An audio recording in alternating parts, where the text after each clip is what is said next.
Durgapur cement works Birla কারখানা আজ 174 দিন হয়ে গেল। 26টা শ্রমিককে আজও অন্যায়ভাবে অবৈধভাবে বসিয়ে রেখেছে।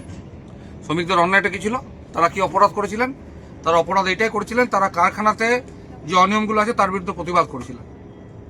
তারা বলেছিলেন এই কারখানায় বেতন চুক্তি চাই, এই কারখানায় সিএলসি রেট চাই, এই কারখানায় ডাস্ট অ্যালাউন্স চাই, এই কারখানায় গ্রেডেশন চাই, এই কারখানায় অবসরের পরে গ্র্যাচুইটি চাই, এই কারখানায় সমকাজে সম বেতন চাই, এই কারখানায় সিএলসির হারে বেতন চাই।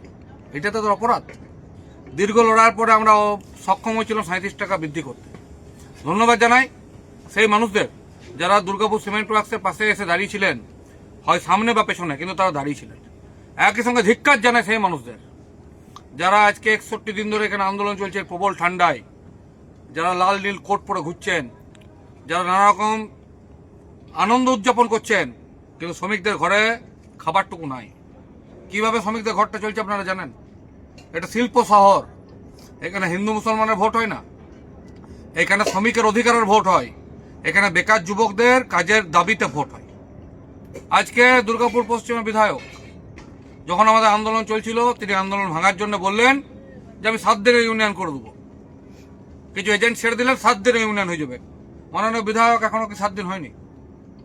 একই সঙ্গে পশ্চিম বর্ধমান জেলা তৃণমূলের সভাপতি মাননীয় নরেন্দ্রনাথ চক্রবর্তী মহাশয়, আপনি এসেছিলেন আমাদের মঞ্চে। আপনি এসে রাত্রেবেলায় বলে গেছিলেন আজ শনিবার, কাল রবিবার, পরশু সোমবার, সোমবারের মধ্যে তোমাদের দাবিগুলো মেনে শ্রমিকরা কাজে ফিরে যাবে। আজও কি সোমবার হয়নি মাননীয় নরেন্দ্রনাথ চক্রবর্তী মহাশয়? আপনাদের হাতে ক্ষমতা আছে।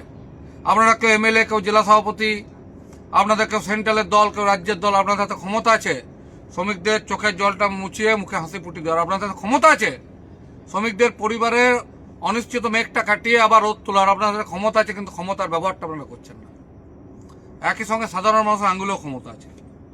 আর মাত্র 3 মাস, দেখতে দেখতে 3টে মাস পেরিয়ে যাবে। যেমন এখানে 61 দিন আমাদের পেরিয়ে গেল এই ঠান্ডায় ধুলো দূষণে লড়াই করতে করতে, 3টে মাসও পেরিয়ে যাবে। তখন আপনারা আসবেন মানুষের ঘরে ঘরে। এই ভিডিও, আমাদের বার্তা, আমাদের বিদ্রোহ, আমাদের প্রতিবাদ গোটা দুর্গাপুর দেখছে।